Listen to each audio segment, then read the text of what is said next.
Assalamualaikum warahmatullahi wabarakatuh. Waalaikumsalam warahmatullahi wabarakatuh. Hmm. Kembali lagi dengan mata kuliah Perubahan Iklim dan Ekosistem Laut. Sekarang sudah memasuki pertemuan yang ke-11 yang berjudul Water Footprint. Itu water footprint bahasa luarnya kan, bahasa ilmiahnya. Sementara kalau bahasa di kitanya itu jejak air. Lanjut aja. Yang pertama itu definisi. Definisi adalah water footprint yang disebut pula virtual water. Maksudnya itu jejak aliran air yang tidak bisa diprediksi tapi tidak bisa terlihat dengan jelas lah karena kita nggak mengamati ya. Ya jejak air itu mungkin di dalam tanah ataupun di perairan sana ataupun yang menguap. Jadi yang seperti materi sebelumnya, air itu kan ada tapi pergerakannya atau siklusnya tidak bisa dilihat secara terang-terangan kan. Maksudnya adalah jumlah air yang digunakan dalam keseluruhan produksi atau pertumbuhan suatu produk. Nah, maksudnya materi kali ini kan jumlah air yang digunakan atau dipakai dalam menghasilkan sebuah produk. Misalkan dalam menghasilkan apel, berapa banyak air yang dibutuhkan dari pertama kali dari dia mungkin butuh air hujan, butuh air yang disiram, air yang diserap ataupun sampai pencucian sampai ke tangan kita tuh ada berapa banyak air yang dibutuhkannya. Kemudian konsep water footprint digunakan dalam menghitung jejak air yang terdapat pada sebuah benda. Ya, seperti saya bilang tadi, nah sebuah benda banyak. Hampir semua kegiatan itu kan membutuhkan air. Nah, air yang dibutuhkan itu dikalkulasi lah dengan metodenya orang luar itu kan. Metodenya ya metode water footprint atau ada kalkulasi tertentu. Kita di sini hanya mempelajari bagaimana tentang aliran air tersebut. Nah, kemudian penggunaan air bersih telah memasuki tahap pemborosan karena pemenuhan kebutuhan rumah tangga seperti minum, memasak, sanitasi. Sanitasi itu semacam kebersihan, bukan kebersihan, gerakan kebersihan lah, yang sirkulasi bersih mungkin ya, pembuangan atau apa, atau yang kebersihan yang menggunakan air. Kemudian cuci kendaraan ataupun pengisian kolam ikan. Nah, maksudnya di sini kan penggunaan air di dunia ini udah mulai boros atau apa, karena ya banyak juga yang kebutuhan tentang airnya. Habis itu setiap kegiatan atau apa hampir semua membutuhkan air. Jadi airnya semakin banyak digunakan. Termasuk dalam kategori pemborosan. Pemborosan air akan berdampak pada habisnya sumber daya air bersih untuk generasi mendatang. Sebenarnya bersih ini saya tambahin. Di sini tertulis kan pemborosan air itu akan berdampak pada habisnya sumber daya air. Nah, sementara di materi sebelumnya air itu kan nggak akan habis, cuman dia berputar aja siklusnya, mungkin dari hujan turun ke tanah, ke laut, nyerap lagi ke awan, berbentuk uap kan, jadi jumlahnya nggak habis, cuma bentuknya berbeda. Di sini dikatakan habis itu pas saya baca bukan habis ini maksudnya air bersihnya yang habis. Kalau air mungkin nanti jumlah air sama, sisanya tuh mungkin dalam bentuk yang kotor atau bentuk tercemar, jumlah sama tapi yang kandungan bersihnya yang akan habis maksudnya. Kemudian hal ini dikarenakan keterbatasan sumber daya air bersih yang bisa dikonsumsi. Ya, maksudnya keterbatasan air bersih yang bisa dikonsumsi akan terbatas. Nah, di sini jelaskan untuk menghasilkan 1 kilo beras digunakan sekitar 3.500 liter air. Ini maksud yang siapa ya, semacam peneliti atau siapa, dia mencoba mengkaji dalam 1 kilo beras ini butuh 3.500 liter air yang terdiri dari 2.500 liter air hujan atau disebut green water. Ini maksudnya green water nih air yang dari alam. Jadi kalau hujan kan mungkin nggak perlu disiram lagi sawahnya, ya cukup air hujan aja. Air hujannya diprediksi mungkin sekian banyak yang masuk dalam sawah itu berapa kali, ataupun berapa banyak yang tergenangnya, atau ada caranya tuh sekitar 2.500 liter air. Kemudian 750 liter air itu berasal dari sungai, waduk, danau disebut blue water. Nah, maksudnya di sini kan kalau nggak lagi hujan kan perlu disiram atau dialiri air, terdapat dari sekitar 750 liter air dari yang irigasi, langsungnya dari irigasi sungai atau waduk. Kemudian dan 250 liter air untuk menetralisir pencemaran akibat proses produksi. Di sini maksudnya kan pada saat proses penanaman padi atau apa kan ada pakai pupuk atau pestisida, itu kan airnya tercemar, ya dibutuhkan 250 liter air untuk menetralisir pencemaran itu. Karena kan air dia ada sifat self purification atau penyembuhan diri sendiri. Apabila nanti jumlah yang airnya lebih banyak pada tercemar, nanti dia akan terurai sendiri zat-zat kimianya. Jadi yang zat yang berbahayanya mungkin jatuh menjadi apa ya? Jadi ampasnya ataupun yang bagian bawahnya itu kemudian diurai lagi oleh bakteri-bakteri organik atau anorganik. Nah, jadi yang tidak berbahayanya tuh bisa dinetralisir oleh air tersebut. Ya, tadi ada green water, blue water, sama grey water. Nanti akan dijelaskan di slide berikutnya. Nah, sini contoh water footprint. Ini kan memang ambilnya 2011, sudah agak lama. Di sini ada ilmuwan itu dia mempetakan penggunaan air yang terjadi di dunia lah. Di sini kan ada cerita blue water dan green water tadi. Ini kalau sini kan blue water tadi kan ada jelasin sebelahnya kan. Nah ini blue waternya yang kalau padi tadi air sungai atau apa. Kemudian yang grey waternya juga ada. Nah sini kan dia penggunaan blue waternya segini di India contoh. Penggunaan blue waternya segini untuk memproduksi kan yang airnya sengaja diambil lah. Nah, untuk memproduksi suatu produk. Habisnya putih ini grey waternya untuk apa ya? Untuk memulihkan kembali lingkungannya atau perairannya. Nah rata-rata di sini kan pasti blue waternya lebih banyak dibandingkan grey water. Jadi kan mereka banyak menggunakan air, habis itu pemulihannya juga sedikit. Cuman kalau di Jepang itu pemakaian airnya lumayan dan untuk pemulihan airnya juga besar nih disediakan. Mereka banyak menggunakan air untuk pemulihan kembali. Sementara di daerah lain mungkin tidak seperti ini kan. Nah di sini kan cuma ada blue water dan grey water. Kenapa yang green water-nya nggak dihitung dalam analisis ini? Ada yang bisa menjawab nggak? Kenapa yang di sini yang dihitung cuma dia blue water sama grey water? Kenapa yang green water-nya nggak dihitung? Nggak bisa dihitung. Ada yang tahu nggak?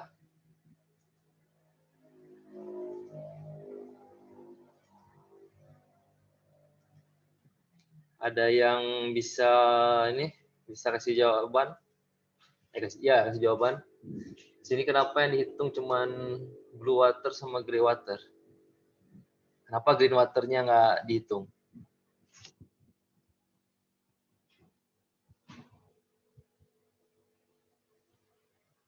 Gimana, ada yang tahu?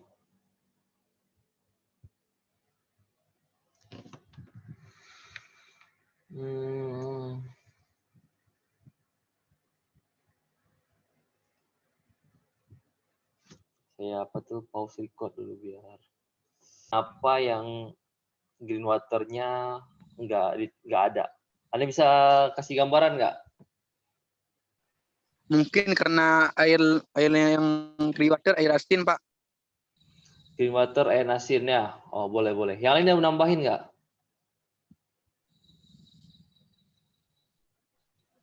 Yang lain. Oti, saya jawab aja ya. Ini kan dia kan dimasukin itu yang blue water. Blue water emang warnanya hampir kayak hijau toska nih. Itu yang grey water ini kan putih. Nah, blue water ini kan air yang sengaja ya, air yang dibutuhkan, yang sengaja diambil ataupun didatangkan ya pakai pompa atau pakai apa yang kalau grey water kan yang untuk pakai itu juga pakai pompa atau pakai apa sengaja dipulihkan. Sementara green water-nya nggak ditulis itu karena green water itu air dari alam, contohnya kayak air hujan atau air apa. Air hujan ini dia nggak bisa diprediksi, yang bisa menghitung itu ya orang yang sengaja menghitung kayak sawah tadi, dia nunggu di satu tempat, dihitung berapa kali hujan, berapa yang masuk, berapa apa. Sementara kalau peneliti ini, kalau dia mengambil dari beberapa negara, dia nggak bisa memprediksi berapa banyak air yang turun di Korea, turun apa. Tapi kalau blue water tadi bisa ditanyakan, berapa sih untuk menghasilkan satu kebun apel itu berapa banyak kamu butuh air? Oh, saya butuh air sekian banyak, sehari saya nyiram 3 kali, nanti saya nyuci, saya ini, saya itu. Bisa itu, tapi kalau air hujan itu nggak ada yang nebak, makanya tadi green water-nya nggak bisa ditulis. Kurang lebihnya gitu ya. Kemudian di sini menurut data dari ini salah satu peneliti ya, orang Rusia nih ya, si Lomanov dan Rada 2003, dari jumlah air yang ada di bumi hanya sekitar 0,4% saja yang bisa dikonsumsi. Nah, maksudnya sini kan nggak semua air yang bisa dikonsumsi, sementara air itu kan banyak. Bagi kebanyakan orang, dengan asumsi perairan di bumi lebih luas daripada daratannya, menganggap air adalah sumber daya yang tidak terbatas. Ya, kalau kita kan perairan lebih banyak pada bumi, jadi kan 23 bumi itu 2/3 pada bumi itu kan perairan. Nah, sementara kenapa hanya 0,4 saja yang bisa dikonsumsi? Di sini maksudnya kan kenapa nggak mengkonsumsi air laut atau apa? Jadi yang pernah saya baca itu apabila orang mengkonsumsi air yang tidak bersih, tidak bersih pertama, kemudian juga air laut tanpa dimurnikan dulu, dia akan membahayakan ginjalnya. Ginjalnya dia susah mencerna garam ataupun kandungan yang terlarut lain. Ya, menghitung TSS-nya, total suspended solid atau total dissolved solid yang pakai hand refracto atau pengukuran zat terlarut dalam air. Kalau air murni kan tidak banyak zat terlarutnya. Jadi mudah ginjal manusia itu mencernanya. Tapi kalau air yang sama putih lah, air di gunungan atau di laut tuh putih juga, cuma kandungan terlarutnya banyak sekali kalau dihitung. Nah, itu ginjal akan susah dia mencernanya, jadi berbahaya. Makanya dibilang 0,4% saja yang bersih. Yang lain ya air-air biasa, air-air di parai, di rawa, di sungai, nggak langsung minum, harus olah dulu. Kemudian di tengah penggunaan air secara tidak bijak atau baik, secara sadar maupun tidak sadar, air bersih yang bisa dikonsumsi sangat terbatas. Ya, jumlahnya terbatas ya kalau air.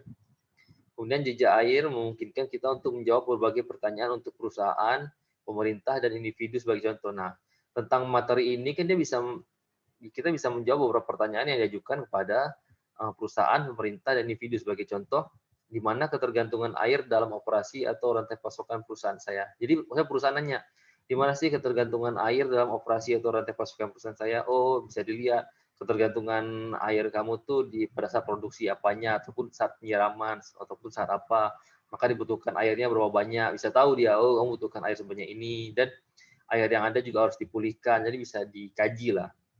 Kemudian seberapa baik pengaturan melindungi sumber daya air kita. Seberapa baik kita nih melindungi sumber daya air kita. Cara-cara kita melindungi sumber daya air ya pasti tidak membuang limbah ke perairan atau tidak buang sampah, itu yang sederhananya aja ya. Tapi kalau yang penyulingan air laut itu dia yang tingkat lanjut lagi lebih bagus. Kemudian seberapa aman persediaan makanan atau energi kita. Nah, maksudnya persediaan makanan atau energi ini kan emang yang dipesan bukan air, tapi untuk memproduksi semuanya itu membutuhkan air. Jadi kan kalau air kita masih bagus, berarti masih aman produksi. Tapi kalau airnya sudah jelek atau tercemar kan agak susah memproduksi kue, kita memproduksi tanaman dengan air limbah juga tidak mungkin, memberi makan ternak dengan air yang limbah atau kotor juga tidak mungkin kan. Makanya pengaruh peranan air ini sangat penting. Kemudian ada juga pertanyaan, dapatkah saya melakukan sesuatu untuk mengurangi jejak air saya sendiri dan membantu kami mengolah air untuk manusia dan alam? Oh, ini tergantung pada pribadi masing-masing. Jadi kan kita dianjurkan untuk mengurangi pemakaian air untuk hal-hal yang tidak bermanfaat lah. Jadi kalau pakai seperlunya dan juga kita saling menjaga, tidak membuang sampah sembarangan. Kemudian juga kalau ada saluran air yang macet juga dibantu dibersihkan, mungkin biar alirannya lancar kembali ke laut atau kemana, nanti zat-zat kotornya diserap lagi, kemudian zat airnya kembali mengalir ke perairan. Lanjut. Jejak air terlihat pada penggunaan air secara langsung dan tidak langsung dari suatu proses. Nah, jejak air ini kan terlihat pada penggunaan air secara ada yang terlihat secara langsung, ada juga tidak langsung dari suatu proses. Nah, proses itu kan kalau yang kayak sawah itu kan ada yang terlihat penggunaan airnya, ada juga yang nggak terlihat. Yang nggak terlihat itu kayak sawit itu nggak disiram, tapi dia banyak butuh air, menyerap air sungai, dia menyerap air hujan juga cepat. Nah, itu maksudnya ada yang terlihat, ada yang nggak terlihat kan. Kemudian produk perusahaan atau sektor yang dan mencakup konsumsi air dan polusi sepanjang siklus produksi penuh ya rantai pasokan penggunaan air. Nah, maksudnya ini kan produk itu sebelum sampai ke konsumen dia banyak prosesnya, dan proses-proses itu banyak menggunakan air. Contohnya ini kan kalau yang langsung, contohnya anggur lah, pohon anggur ini kan dia penggunaan langsung oleh konsumennya langsung makan atau apa. Tapi kalau udah jadi minuman anggur atau jus itu ada prosesnya lagi. Nah, proses ini dia terhitung juga proses penggunaan air, penggunaan air yang pabrik ya pasti banyak air lah untuk mendinginkan mesin atau apa. Nah, maksudnya gitu. Banyak sih sebenarnya yang lain-lain tuh kayak tempat makanan. Misalnya kita beli nasi kan kita nggak perlu air, cuman kan dia cuci piring, dia akan minum atau apanya. Situlah maksudnya kebutuhan penggunaan air. Kemudian di sini kita bahas satu-satu dari 3 jenis tadi, jejak air hijau, jejak air biru, sama jejak air abu-abu. Jejak air hijau adalah air dari presipitasi. Presipitasi itu materi kita yang kemarin itu, air adalah curah hujan yang turun dari atmosfer ke permukaan bumi. Maksudnya air yang turun, kemudian bentuknya berbeda-beda, hujan atau air apa ya lagi ya, air salju atau apa, kemudian masuk ke tanah, kemudian ada juga yang masuk ke sungai, kemudian nanti menguap lagi ke atas. Nah, itulah maksudnya presipitasi. Tapi presipitasi menekankan jumlah air yang jatuh itu kan. Kemudian yang disimpan di zona akar tanah. Nah, ada yang disimpan di zona akar lagi. Kemarin kita nggak bahas yang disimpan di zona akar. Sementara di zona akar itu ada juga menyimpan air dan diuapkan, dipindahkan atau dimasukkan diserap oleh tanaman. Saya dipindahkan nih, nggak mungkin dipindahkan, dia pasti diserap, dimasukkan atau diserap tanaman.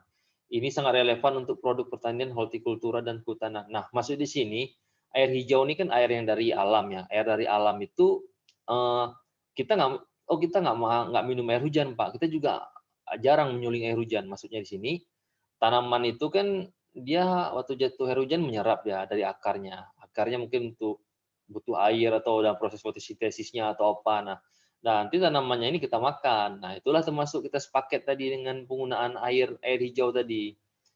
Nah, kemudian ini udah tadi ya. Ini sangat relevan untuk produk pertanian, hortikultura dan kehutanan. Maksudnya produk pertanian ya beras, buah-buahan atau apa kan. Hortikultura itu tanaman muda yang cepat panen. Kemudian produk-produk kehutanan ya misalkan ya kertas lah ibaratnya. Jadi kan kertas itu kan pohonnya banyak menyerap air, kemudian menyerap air untuk pohon itu tumbuh besar. Kemudian pohon itu diolah menjadi kertas. Nah, kertas itu kita pakai ya, kita bilang kita nggak menggunakan air Pak, kita belinya kertas. Nah, kertas itu kan prosesnya itu ya ada airnya juga ya, yang air hijau tadi yang green water. Nah, salah satu contoh ya. Kemudian air biru. Air biru adalah air yang bersumber dari sumber daya permukaan. Nah, sumber daya permukaan ini maksudnya ya danau, waduk atau apa yang terlihat lah di permukaan atau air tanah ya, dan diuapkan atau dimasukkan ke dalam produk atau diambil dari suatu badan air. Nah, maksudnya di sini dimasukkan dalam produk itu maksudnya dalam sawah ini kita kan nggak selalu nunggu air hujan, mungkin dia pakai air irigasi ataupun diambil suatu badan air. Kita juga misalkan berkebun ya airnya mungkin nggak ambil dari irigasi, air ambil dari mana gitu kan untuk nyiramnya. Nah, dan dikembalikan ke yang lain atau dikembalikan pada waktu yang berbeda. Nah, maksudnya sini setelah disiram ataupun kita pakai untuk tanaman kita, dia bakal menguap lagi nanti pada saat respirasi atau fotosintesis kan. Airnya akan kembali, tapi kita sempat pakai. Pertanian irigasi, industri, dan penggunaan air domestik masing-masing dapat memiliki jejak air biru. Nah, ini kan kalau yang pertanian dan irigasi yang kayak gini dia. Tapi kalau yang apa tuh yang industri itu misalkan kayak industri perikanan, industri tempat pembesaran udang atau ikan, dia butuh air juga, bukan untuk dimakan kan. Tapi proses pembesarannya itu misalkan kita beli ikan ya ada dia proses-proses jejak air biru itu. Kemudian yang ketiga, jejak air abu-abu atau grey water adalah jumlah air tawar yang dibutuhkan untuk mengasimilasi polutan. Maksudnya kayak menetralisir limbah lah. Kan setiap kita melakukan kegiatan tuh ada limbah kayak tanaman tadi, pestisida atau apa.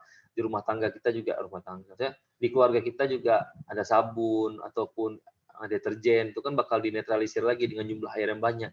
Jadi butuh banyak air untuk menetralisir apa ya? Menetralisir air yang ada tadi supaya menjadi bagus lagi. Kemudian jejak air abu-abu menganggap polusi sumber titik dibuang ke sumber daya air tawar langsung melalui pipa atau secara tidak langsung melalui limpasan. Ya ini ya limbah melalui pipa limbah kalau kita dari pipa pembuangan kemudian atau pencucian dari tanah.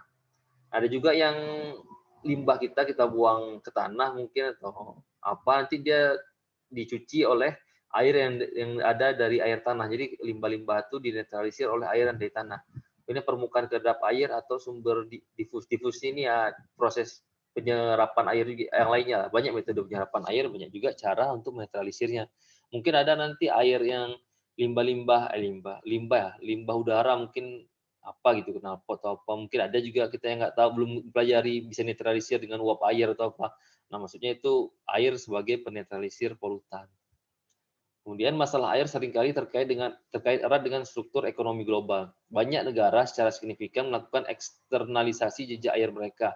Nah, sebagian negara yang peduli tentang kualitas airnya, mereka itu mengimpor barang-barang yang membutuhkan. Mengimpor, kalian tahu apa mengimpor? Mengimpor tahu nggak? Beda ekspor sama impor. Di sini mengimpor yang paragraf ini bisa kalian artiin nggak? Banyak negara secara signifikan melakukan eksternalisasi jejak air mereka, mengimpor barang-barang yang membutuhkan intensif air di tempat lain. Ini nggak bisa kalian terjemahkan nggak dalam pelajaran kita hari ini? Maksudnya kayak mana sih yang kedua nih? Yang kedua nih. Maksudnya kayak mana nih? Ini kan bahasa ilmiahnya kan udah saya jelasin tadi. Kalau bahasa mudahnya dari kalian nih, paragraf kedua nih apa maksudnya?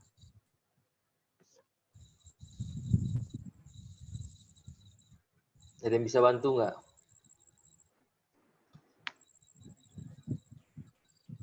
Atau ceritain, oh maksudnya gini Pak, nah negara ini kan dia gini. Oh ataupun Pak PT ini dia ini, nah gitu. Ini kan saya kalau jelasin pakai bahasa ilmiah kan pasti ya agak susah, harus ada bahasa sehari-hari kita. Mungkin kalian bisa bantu membahasakannya biarpun nanti saya koreksi lagi kalau ada kesalahan.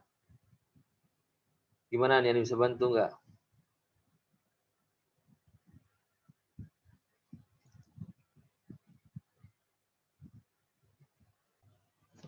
Atau saya lanjut aja ya. Maksudnya ini kan, tadi kan ada yang jejak apa ya? Jejak, ada orang meneliti tentang jejak water footprint lah. Nah ini dia.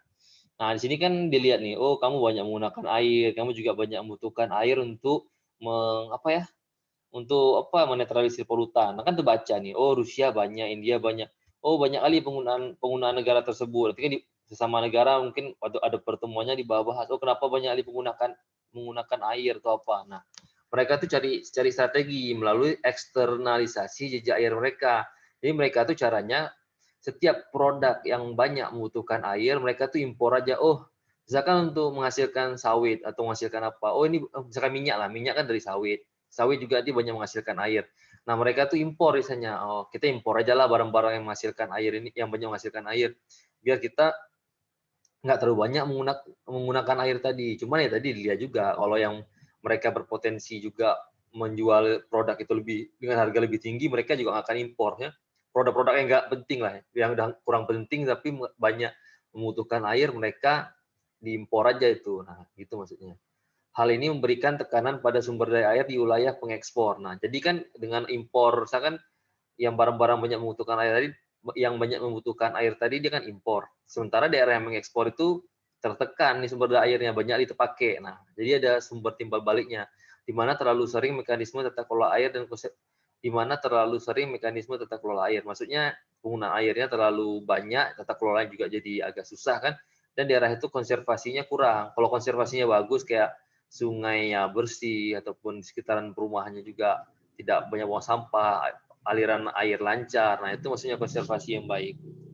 Kemudian tidak hanya pemerintah, tapi juga konsumen, kayak kita konsumen ya, orang pebisnis dan komunitas masyarakat sipil juga dapat memainkan peran dalam mencapai pengelolaan sumber daya air yang lebih baik. Nah, contohnya kita menghemat air, kita juga mengurangi pemakaian air itu hal yang nggak perlu. Kemudian juga air untuk kehidupan bisa menyelamatkan masa depan. Jadi semacam ada himbauan lah supaya kita menyelamatkan air kita ini. Oh ya, cuman sampai ini aja materinya nih kan. Ada yang mau ditanyain nggak terkait ini? Atau mau tanya yang lain atau apa kan? Kalau ini kan dikit, nggak saya panggil absennya, bisa saya lihat aja nanti di sini kan daftar hadirnya bisa dilihat dikit soalnya. Kalau banyak tadi ada belasan saya panggil, tapi kalau segini ya bisa dilihat aja, tinggal putar balik rekamannya kan kelihatan nih. Ada yang mau tanyain nggak nih? Cut, si Ahmad, Afni, Listi, si Firma ya. Berapa kita nih? Berenam. Ada yang tanyain nggak?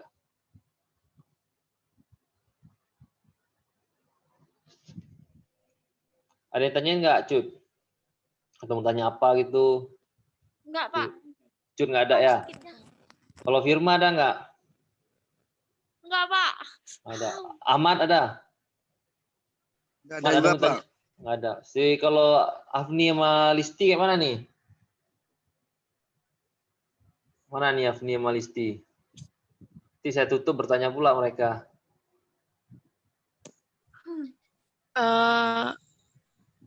Afni enggak, Pak.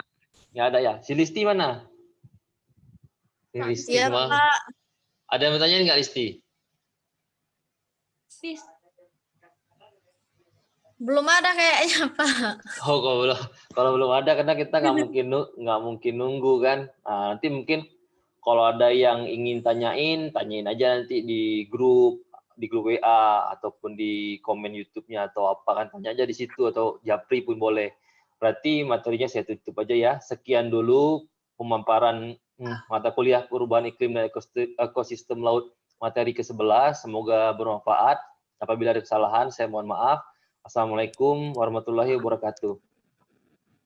Waalaikumsalam Waalaikumsalam. warahmatullahi wabarakatuh.